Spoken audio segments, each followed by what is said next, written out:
Kementerian Kesehatan fokus melakukan transformasi sistem kesehatan di Indonesia, salah satunya melalui rancangan Undang-Undang Kesehatan.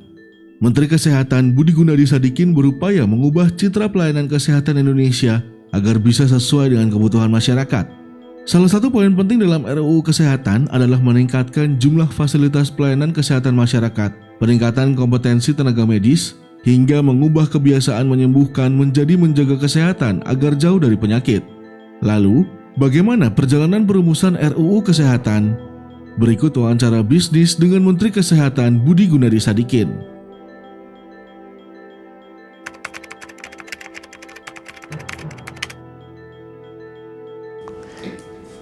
Jadi yang pertama memang sejak adanya pandemi, diskusi yang ada di tataran global adalah bahwa sistem kesehatan dunia itu tidak cukup kuat untuk bisa menjaga kelangsungan hidup manusia agar bisa tetap hidup sehat.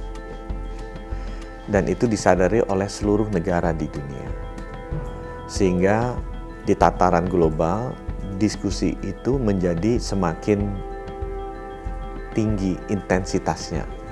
Bagaimana seharusnya kita memperbaiki sistem arsitektur kesehatan global dan juga sistem kesehatan nasional masing-masing negara agar nanti dunia dan negara itu memiliki sistem kesehatan yang cukup kuat untuk menjaga masyarakatnya kalau terjadi pandemi seperti ini.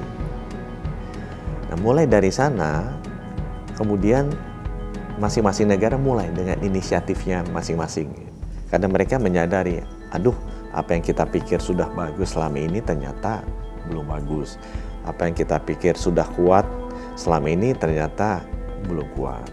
Ya, sehingga masing-masing negara berinisiatif untuk melakukan transformasi atau reformasi dari sistem kesehatan nasional mereka, termasuk juga Indonesia. Nah, pada saat yang sama, Presiden menugaskan saya selain mengatasi pandemi dan vaksinasi juga melakukan transformasi sistem kesehatan nasional, dan DPR pun berinisiatif untuk melakukan transformasi sistem kesehatan nasional. Jadi kita berdua cocok nih, karena memang di tataran global pun isu utamanya seperti itu.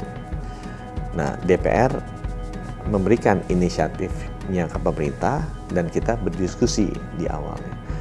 Buat pemerintah sendiri, sebenarnya apapun yang kita lakukan itu harus bisa meningkatkan kesehatan masyarakat. Ya. Karena memang itu sesuai dengan Undang-Undang Dasar ya, di pasal 28 itu hak masyarakat untuk mendapatkan pelayanan kesehatan tercantum secara jelas di sana. Dan di pasal 34 dari Undang-Undang Dasar, kewajiban negara untuk memberikan layanan kesehatan kepada masyarakat tercantum jelas di sana. Jadi memang ini adalah kewajiban kita untuk memenuhi hak masyarakat. Dan Presiden sebagai kepala negara kemudian menugaskan kita-kita lah sebagai aparat pemerintah untuk bisa merealisasikan amanah itu. Dan pas dengan adanya pandemi, DPR memberikan inisiatifnya untuk melakukan transformasi sistem kesehatan nasional. Pemerintah juga memiliki niat yang sama. Kita berdiskusi sehingga keluar undang-undang ini. Ya. Seperti yang tadi, posisi pemerintah kita jelaskan ke DPR bahwa apapun yang kita lakukan dengan revisi undang-undang ini, tujuan utamanya adalah meningkatkan akses dan kualitas layanan kesehatan bagi masyarakat. Jadi penting sekali itu, kalimat masyarakatnya itu menjadi topik utama. Jadi apapun yang kita bicarakan nanti, ini bukan buat menterinya, bukan buat dirut rumah sakitnya, bukan buat organisasi profesi, atau bukan buat perguruan tinggi, bukan juga buat para tenaga kesehatannya, tapi fokusnya adalah bagaimana kita bisa meningkatkan akses dan kualitas layanan kesehatan ke masyarakat. Ya, jadi fokus utamanya masyarakat. Dan kita dari pemerintah juga diskusi di awal dengan DPR sudah mencanangkan ada 5 strategi bagaimana kita bisa meningkatkan akses dan kualitas layanan kesehatan masyarakat, yaitu yang pertama adalah transformasi di layanan primer, itu yang promotif preventif ya. Yang kedua ada transformasi sistem layanan rujukan, itu rumah sakitnya, jaringannya kita beresin. Yang ketiga adalah transformasi sistem ketahanan kesehatan, ya obat-obatan, vaksin, tenaga cadangan kesehatan itu kita rapikan di sana. Yang keempat adalah transformasi sistem pembiayaan kesehatan untuk memastikan jangan sampai kita kekurangan uang untuk membiayai kesehatan masyarakat kita, baik melalui langsung ataupun melalui mekanisme asuransi sosial seperti BPJS. Kemudian yang 5 adalah transformasi sistem sumber daya manusia kesehatan. Kita pengen pastikan itu cukup dan kualitasnya baik.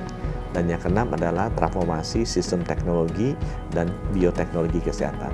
Ini adalah dasar agar kedepannya layanan kesehatan masyarakat itu bisa lebih modern dan juga lebih canggih lah, sesuai dengan perkembangan teknologi kesehatan kedepannya. Nah, 6 strategi ini yang kita masukkan sebagai konsep dasar penata ulangan rencana undang-undang kesehatan ini dengan prinsip satu, yaitu meningkatkan akses dan kualitas layanan kesehatan ke masyarakat. Ya. Dan negara harus hadir di sana karena itu sesuai dengan mandat yang ada di Undang-Undang Dasar kita. Ya. Di pasal 28-nya bilang bahwa hak masyarakat untuk mendapatkan layanan kesehatan, dan pasal 34-nya jelas disebutkan itu kewajiban negara. Dalam hal ini Presiden sebagai kepala negara untuk bisa memberikan layanan kesehatan tersebut memenuhi haknya masyarakat kita tadi.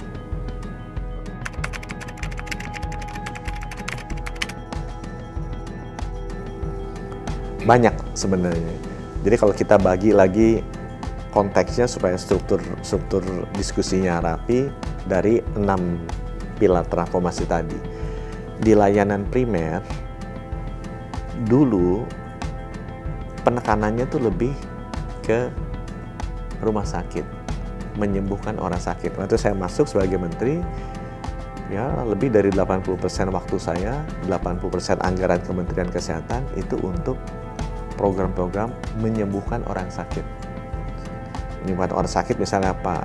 Kita bicara mengenai dokter, bicara mengenai rumah sakit, alat kesehatannya ada di rumah sakit, obat-obatannya ada di rumah sakit, bicara mengenai cancer, mengenai jantung, itu membicarakan gimana kita menyembuhkan orang sakit. Padahal sesudah kita lihat sistem kesehatan nasional yang bagus dan yang tangguh, itu adalah strateginya menjaga orang agar tetap sehat. Jangan sampai sakit. Jangan sampai sakit. Itu sangat berbeda strateginya. Kalau strateginya ini di hilir dan responsif, ini strateginya di hulu dan lebih tidak reaktif gitu. Jadi lebih preventif itu sifatnya. Ini kuratif, ini preventif. Jadi kita geser bahwa topik-topik nanti program kesehatannya bukan kuratif, tapi promotif dan preventif. Fokusnya bukan ke rumah sakit, tapi fokusnya lebih ke puskesmas posyandu. Fokusnya bukan hanya dokter-dokter spesialis, tapi juga ahli kesehatan masyarakat, ya kemudian perawat-perawat, kita juga ngomong mengenai kader-kader posyandu, pendidik kesehatan, agar benar-benar masyarakat, organisasi sosial, agar benar-benar masyarakat tuh menjaga hidupnya tetap sehat, jangan sampai sakit. Itu salah satu yang mendasar. Ya. Kemudian kalau kita cerita mengenai rumah sakit sendiri, yang pilar nomor 2 transformasi, kita lihat tuh penyakit yang paling banyak menyebabkan kematian masyarakat kan stroke, jantung, cancer. Nah, fasilitas kita sangat tidak cukup dan sangat terkonsentrasi di Jawa. Bayangkan misalnya jantung, kalau kena serangan jantung mesti pasang ring. Ya, dari 514 kabupaten kota yang bisa pasang ring itu hanya 44 kabupaten kota. Dan hampir 70%-nya ada di Jawa. Ya.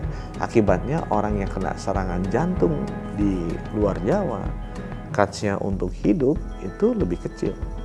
Nah, pemerataan mekanisme rujukan rumah sakit ini kita perbaiki supaya terjadi. Ya. Dan itu berkaitan dengan pilar nomor 5, misalnya transformasi sumber daya manusia kesehatan. Kita sangat kekurangan dokter, sangat kekurangan dokter spesialis dan gapnya tuh jauh, distribusinya juga sangat tidak merata. Sehingga itu tadi banyak orang-orang di luar Jawa yang tidak bisa mendapatkan akses dokter dan dokter spesialis, sehingga mereka kalau kena penyakit ya kemungkinan sembuhnya kecil sekali, kemungkinan wafatnya tinggi sekali. Nah, ini kita melakukan reformasi besar-besaran dari sistem pendidikan dokter dan dokter spesialis agar bisa lebih mudah dan kita benchmark dengan dunia.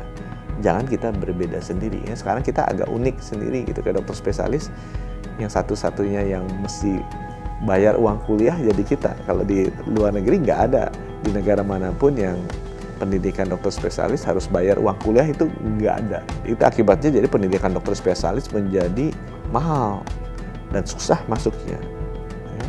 Karena memang hanya dilakukan di 20 perguruan tinggi saja. Sedangkan kalau di luar negeri dilakukan mungkin di ribuan rumah sakit pendidikan spesialis itu. Sama seperti pendidikan, saya ilustrasi ya walaupun nggak sama ya. Misalnya pendidikan pilot, mau dari 737 ke 747, 757, kan nggak usah ditarik ke ITB atau ITS itu. Tapi benar-benar bisa dilakukan di tempat-tempat di mana mereka harus praktek. Nah, konsep yang mendasar ini yang kita berbeda sendiri dengan negara-negara seperti Inggris, Jepang, Amerika, Australia. Itu akibatnya jadi pendidikan spesialis kita sangat mahal dan sangat susah masuknya. Karena memang sentra-sentra pusat-pusat pendidikannya itu sedikit sekali. Itu contohnya ya. Kemudian reform ini juga banyak reform di sistem ketahanan kesehatan. Kita kan nggak punya vaksin seperti AstraZeneca sama Moderna. Jadi banyak teknologi kesehatan, produksi vaksin dan obat-obatan kita yang ketinggalan. Yaitu kita di undang-undang ini kita jelaskan bahwa preferensi untuk membangun industri farmasi, industri kesehatan dalam negeri itu ditingkatkan. Pembiayaan kesehatan yang selama ini kita sudah lumayan bagus dengan BPJS, tapi kita lihat bahwa dengan menuanya populasi kita, kan itu akan makin besar beban biaya kesehatannya. Kita udah hitung naiknya akan jadi besar sekali. Jadi perlu ditata ulang nih bagaimana kita bisa mendesain sistem pembiayaan kesehatan agar dengan menuanya populasi Indonesia jangan sampai defisit lagi BPJS. Itu banyak hal yang kita harus perbaiki di sana. Dan yang paling penting untuk masa depan yaitu tadi mengenai teknologi dan bioteknologi kesehatan. Dengan digitalisasi ini itu jauh lebih berbeda sekali sistem layanan kesehatan kita nantinya ke depan.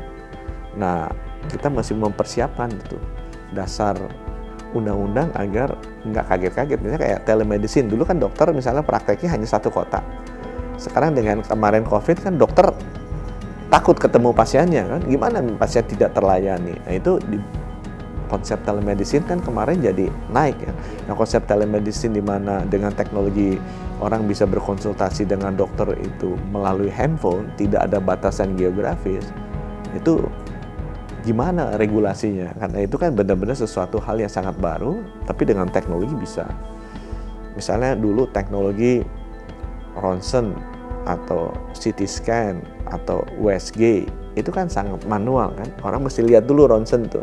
Habis ronsen X-ray ditempel di lampu, dilihat oleh dokternya, baru ketahuan. Jadi kalau sangat tergantung keberadaan fisik dokternya. Kalau sekarang kan semua sudah digital. Ya, ronsen bisa dilakukan di puskesmas, bukan oleh dokter, kemudian dikirim ke dokternya yang ada di rumah sakit 100 km dari puskesmas tersebut, dia lihat di handphonenya atau di iPad-nya, kemudian bisa diberikan rekomendasi, karena datanya juga sudah digital. Nah, tapi bagaimana landasan hukumnya untuk hal-hal seperti itu?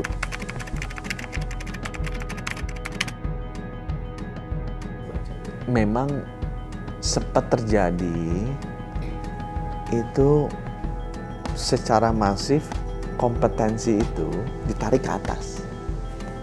Bukan hanya terjadi di perawat mantri, dokter juga begitu. Dulu dokter-dokter di puskesmas, dokter umum itu bisa melakukan misalnya 100 hal. Nah, sekarang mereka mungkin hanya 50 atau 40. Karena kemudian profesi dokter menarik gitu, beberapa kompetensinya ke dokter spesialis di atas. Nah ini juga yang kita bahas di undang-undang ini. Kita mesti balance antara kualitas dan juga akses. Itu tadi kan. Fokusnya kita bagaimana meningkatkan akses dan kualitas layanan kesehatan bagi masyarakat. Kalau itu di kota-kota besar, it's okay. Misalnya semuanya ditarik ke dokter spesialis. Misalnya operasi sesar. Itu kan ditarik ke dokter spesialis di kota, nggak apa-apa, karena memang aksesnya bagus. Tapi misalnya di Pulau Nias gitu, dokter spesialisnya nggak ada di Nias, bisa sesar ya. Adanya misalnya di Padang gitu kan. Kalau kemudian dia ada masalah komplikasi, kemudian dia harus menunggu dinaikin perahu atau pesawat ke Padang untuk disesar, nah itu sesuatu yang bisa wafat nanti pasiennya. Nah itu yang kita mesti hati-hati melihat ini fokusnya kemana. Kalau fokusnya bilang, Pak, itu demi mempertahankan kualitas harusnya yang boleh hanya dokter spesialis di Padang, ya mati dong pasiennya itu kan. Tujuan kita kan bagaimana pasiennya tetap hidup, balik lagi ke tatanan masyarakat. Nah harusnya dibikin mekanisme bagaimana supaya untuk daerah-daerah remote seperti ini diberikan dong atau dilatih dong dokter-dokter umumnya untuk bisa melakukan beberapa layanan-layanan yang memang dibutuhkan masyarakat di sana. Karena dokter spesialis yang bisa melakukan sesar itu kita kurangnya jauh sekali. Nah itu yang kita juga bicarakan di undang-undang ini agar dokter-dokter umum yang ada di puskesmas juga bisa mendapatkan kompetensi dan dilatih, ya, dilatih agar mereka bisa memberikan layanan kesehatan yang dibutuhkan masyarakat di daerah-daerah tersebut. Nah itu contohnya yang kita juga perbaiki di undang-undang.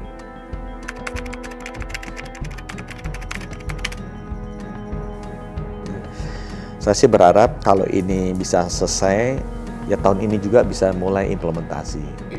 Dan secara bertahap, ya saya berharap sebagian besar bisa kita selesaikan di masa pemerintahan Pak Jokowi, atau seenggaknya bisa mulai dulu di masa pemerintahan Pak Presiden ya, di 2024. Dan kita sudah persiapkan sih peraturan-peraturan di bawahnya, anggarannya, program-programnya sudah kita persiapkan. Jadi begitu nanti undang-undang ini disetujui oleh DPR, kita bisa segera langsung mulai.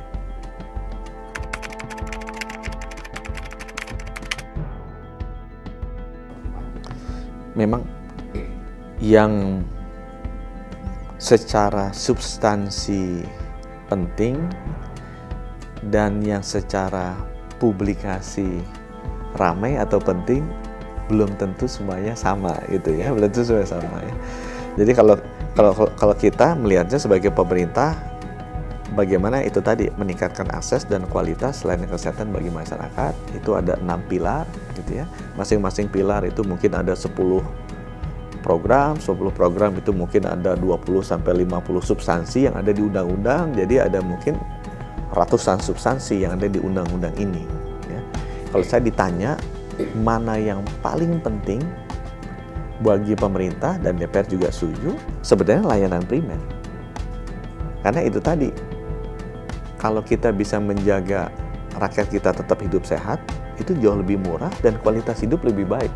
Ya sebagus-bagusnya rumah sakitnya, sepinter-pinternya dokternya, sehebat-hebat alatnya, kita kan nggak mau dioperasi kanker kan? Mendingan kalau bisa jangan sakit kanker. Kalau kita lihat Sustainable Development Goal kesehatan itu, SDGs itu di kesehatan, ya bunyinya yaitu promote healthy life and well-being for all people and all ages. Jadi ada 4 kata tuh, promote healthy life, promote well-being for all people. Jadi equity, ada keadilannya itu kaya miskin, di kota besar, kota kecil gitu kan harusnya sama, dan all ages, ada demografinya. Dia bayi, dia anak-anak, dia dewasa, dia lansia harus mendapatkan promote healthy life and well-being ini. Itu nggak ada cure sickness, nggak ada kata-kata cure sick people. Sama seperti namanya Kementerian Kesehatan, bukan Kementerian Kesakitan. Tapi selama ini entah gimana ya, yang jadi diskusi ya topik menyembuhkan orang sakit ini, dokter, obat-obatan, alat rumah sakit, cancer, itu kan kuratif kan. Padahal yang paling penting yang promotif preventif, dan itu juga dari tataran dunia juga yang disebut ya promote healthy life and well-being, bukan cure sick people. Jadi fokusnya kalau saya tanya yang paling penting sebenarnya di sana. Posyandu, puskesmas, dan Indonesia hebat udah bikin itu sejak awal. Kegiatan screening, imunisasi, edukasi agar hidup sehat, gitu ya. Medical check up, jangan sampai kolesterolnya tinggi, darah tinggi atau gula, gitu ya. Harus rajin olahraga, lingkar perutnya nggak boleh gemuk-gemuk kayak gitu ya. Jangan minum gula, gitu kan itu semua kan masuk di sana. Tapi yang kita bahas selama ini yang lebih ngobatin orang sakit, dokter spesialis, operasi, itu yang jadi topik. Nah, tapi topik ini bukan topik yang menarik secara publikasi. Nah, ini yang saya sebenarnya pengen tekanin ke media bahwa bagi masyarakat yang harusnya kita perhatikan, yang harusnya kita diskusikan, yang kita spend waktu lebih banyak, anggaran lebih banyak adalah memastikan rakyat kita tetap sehat. Nah, yang menarik yang mana? Yang menarik yang pilar 5. Karena ini jadi topik diskusi. Saya tadi bilang pilar 1, 2, 3, 4, 5. Nah, contohnya itu mengenai perlindungan hukum dokter, pendapatan dokter, menarik itu. Misalnya mengenai organisasi profesi dokter. Itu topik yang secara publikasi menarik. Karena memang perdebatannya terjadi terus di grup gitu ya. Jadi sayang kalau substansi penting ini tidak mendapatkan porsi, tidak mendapatkan tempat, tidak mendapatkan waktu yang cukup untuk didiskusikan. Sehingga waktu kita habis untuk mendiskusikan mengenai 50 topik yang memang ramai di publikasi.